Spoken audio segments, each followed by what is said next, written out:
ఈ రోజు మన వీడియోలో మరికొన్ని యావరేజెస్ మీద ప్రాబ్లమ్స్ డిస్కస్ చేసుకుంటున్నాము. ఇవి కొంచెం అడ్వాన్స్ లెవెల్ ప్రాబ్లమ్స్ అన్నమాట. ఆల్రెడీ మన వీడియోలో యావరేజెస్ బేసిక్స్ నుంచి చిన్న ప్రాబ్లమ్స్, బేసిక్ కాన్సెప్ట్స్ నుంచి కొద్దిగా అడ్వాన్స్డ్గా ప్రాబ్లమ్స్ డిస్కస్ చేయడం జరిగింది. అవన్నీ మనకి యావరేజెస్ అనే ప్లేలిస్ట్లో ఉన్నాయి, వెళ్ళి ఒకసారి వాచ్ చేయండి. అలాగే మన ఛానల్లో డివిజిబిలిటీ రూల్స్, సింప్లిఫికేషన్ గురించి ప్లేలిస్ట్ అనేది ఉందన్నమాట. అవి కూడా వెళ్ళి ఒకసారి వాచ్ చేయండి. అందరికీ అర్థమయ్యే విధంగా బేసిక్స్ నుంచి చెప్పడం జరిగింది. వెళ్ళి ఒకసారి వాచ్ చేసి మన వీడియోస్ మీ అందరికీ యూజ్ అవుతున్నాయని అనుకుంటే ఒక మంచి లైక్ చేసి, కమెంట్ చేసి మీ ఫ్రెండ్స్ అందరికీ షేర్ చేయండి.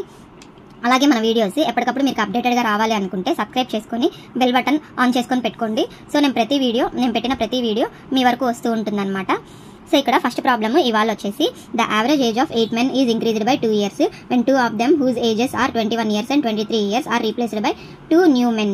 The average age of the 2 new men అన్నాడు అనమాట. సో ఇక్కడ వచ్చేసి 8 మంది ఉన్నారు. అయితే వాళ్ళ యావరేజ్ ఎంత అనేది చెప్పలేదు, కాకపోతే కంపారిజన్గా ఇచ్చారనమాట. సో నేను ఇక్కడ ఏమనుకుంటాను, the average age of 8 men ఇవ్వలేదు కాబట్టి నేను ఎక్స్ అనుకుంటాను.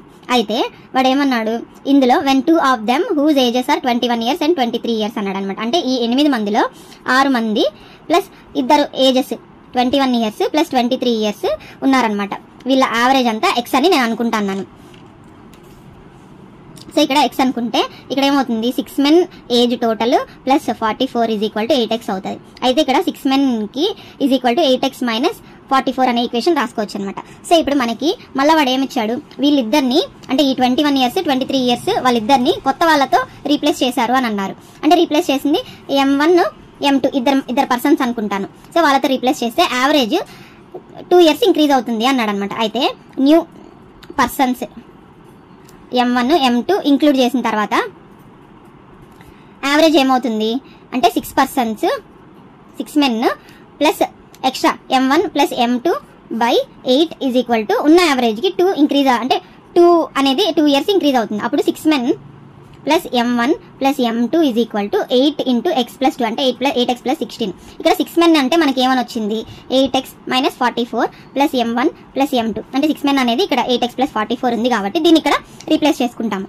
So 8x plus 16 is equal to ఇక్కడ M1 ప్లస్ M2 అంటే some of the ages of new men వస్తుంది అనమాట. ఇక్కడ 8x ప్లస్ 16 ఈ మైనస్ 44 ఇటు సైడ్ వెళ్తే ప్లస్ 44 అవుతుంది. ఇక్కడ ప్లస్ 8x ఇటు సైడ్ వెళ్తే మైనస్ 8x అవుతుంది. ఈ 8x క్యాన్సిల్ అయిపోతే M1 plus M2 is equal to ఈ వాల్యూ ఏమవుతుంది 60 అనమాట. అంటే total ages of new 2 persons అనమాట. అప్పుడు వాడు ఏమడిగాడు, average of M1 and M2 ఏమవుతుంది, M1 ప్లస్ M2 బై 2 కదా. సో 60/2 ఇదేమవుతుంది 30 years అనేది ఆన్సర్ అవుతుంది. సో ఇక్కడ సెకండ్ క్వశ్చన్ చూసుకున్నట్లయితే the average of 5 consecutive numbers is n అనమాట.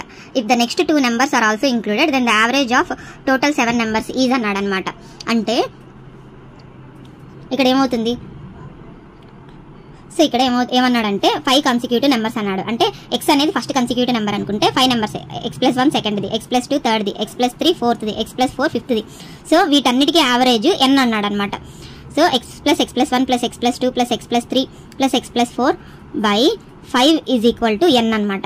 సో ఇక్కడ చూసుకున్నట్లయితే 5x ప్లస్ ఈ టోటల్ అంతా ఎంత 3 plus 3 6 6 plus by 10 by 5 is equal to n.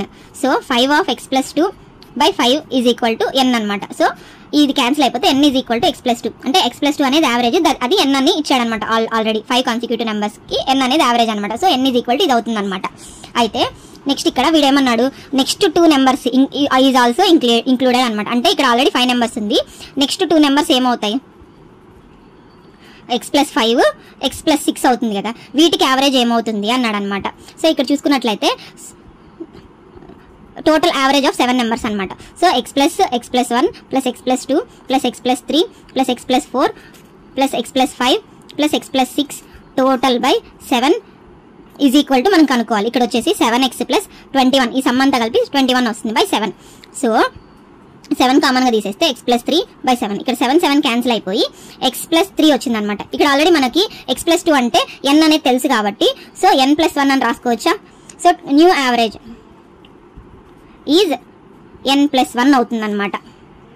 So ఇక్కడ థర్డ్ క్వశ్చన్ చూసుకున్నట్లయితే a cricketer has certain average of 10 innings. ఇన్ ద 11th inning he scored 108 runs, thereby increases his average by 6 runs. Then his new average is అన్నాడు అనమాట. So so ఇక్కడ ఏమి ఇచ్చాడంటే ఒక క్రికెటర్ ఉన్నాడు, వాడికి 10 innings యావరేజ్ సర్టెన్ అమౌంట్ అనేది ఇచ్చాడనమాట. సో నేనేమనుకుంటా అంటే యావరేజ్ ఆఫ్ 10 innings ఎక్స్ అనుకుంటాను. అయితే total runs in 10 innings is equal to 10x అవుతుంది అనమాట. అయితే ఇక్కడ ఏమన్నాడంటే 11th innings లో he scored 108 runs, thereby increases his average by 6 runs. అంటే యావరేజ్ ఆఫ్ 11 innings ఏమవుతుంది, ఉన్న యావరేజ్కి 6 runs ఇంక్రీజ్ అవుతుంది అన్నాడు అనమాట. అయితే టోటల్ యావరేజ్ ఆఫ్ 11 innings అంటే మనం ఏమని చెప్పొచ్చు, ఆల్రెడీ టోటల్ 10 inningsకి రన్స్ 10x ఉన్నాయి ఇక్కడ, ప్లస్ 11th inning లో 108 by total 11 is equal to X plus 6 అనమాట. సో ఇక్కడ చూసుకున్నట్లయితే 10x plus 108 is equal to 11x plus 66. So 11x minus 10x is equal to 108 minus 66 అవుతుంది. So x is equal to మనకి ఎంత value వస్తుంది, 42 అనమాట. ఈ 42 అంటే x అనేది ఏంది, యావరేజ్ ఆఫ్ 10 innings. అయితే మనకి వాడు ఏమంటున్నాడు అంటే న్యూ యావరేజ్ కావాలంటున్నాడు. న్యూ యావరేజ్ అంటే 11 innings తర్వాత యావరేజ్, 11 innings తర్వాత యావరేజ్ ఏంది, x ప్లస్ 6, 42 ప్లస్ 6, ఆన్సర్ అనేది 48 అనమాట.